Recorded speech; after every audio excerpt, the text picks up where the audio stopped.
Nicolas, l'économie encore. Avec ce chiffre, la croissance africaine reste positive, mais elle marque le pas, plus 1,7% en 2016 pour le continent. L'Afrique qui décolle, mais qui bute parfois sur une mondialisation aux effets pervers. À l'image de cet animal, regardez, une vache, une simple vache laitière du Sénégal, elle incarne le paradoxe d'un pays qui pourrait être autosuffisant, mais qui reste dépendant d'une production européenne importée à prix cassé.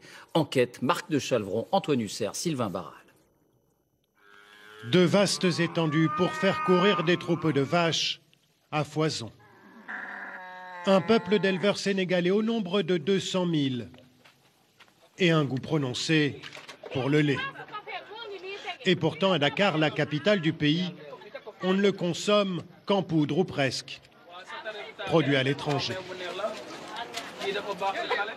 90% du lait vendu au Sénégal est importé sous forme de poudre. Dans les usines de Vitalait, le plus gros producteur du pays, on ne fonctionne qu'avec ça. Exemple, ces sachets, des doses individuelles de lait en poudre, à dissoudre dans un verre d'eau. Ça, c'est l'un des produits phares. Il est adoré, il a 20 ans et vous le retrouverez un peu partout en Afrique de l'Ouest. Des bouteilles de lait de différentes tailles, du lait caillé et des yaourts en tout genre. La matière première est importée principalement d'Europe et elle arrive quotidiennement, comme cette livraison en provenance de Belgique. 25 000 tonnes arrivent chaque année.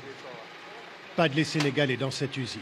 D'abord, ce serait déjà excessivement cher, mais par la suite, il n'y a pas encore, au niveau local, assez de lait en milieu rural à collecter et à transformer.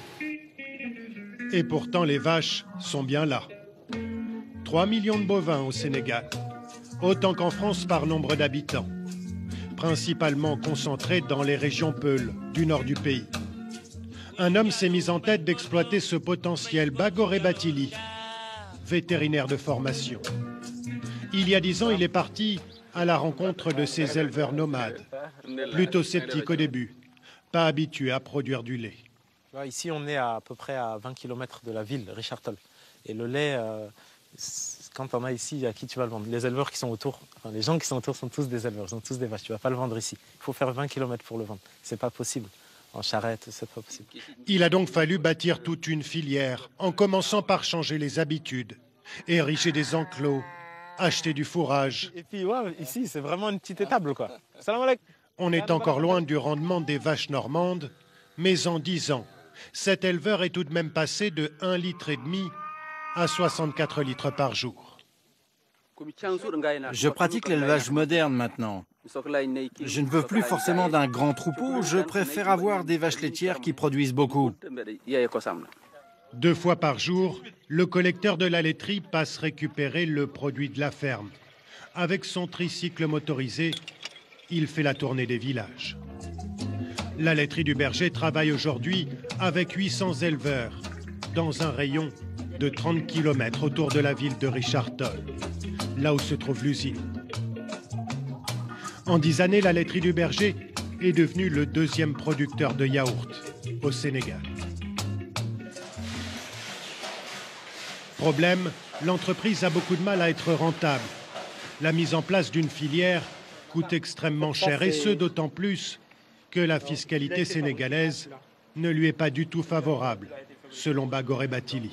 Le paradoxe ultime ici, c'est que pour amener 1 litre de lait de collecte de la brousse de Richard Toll à l'usine, on aura payé plus de taxes que pour amener 1 litre de lait reconstitué à partir de poudre qui vient de Nouvelle-Zélande ou d'Europe. Les barrières douanières sont faibles et localement, on paye énormément de taxes. D'après les calculs de son entreprise, sur ces 2 produits similaires, Vous pouvez me dire combien ça coûte?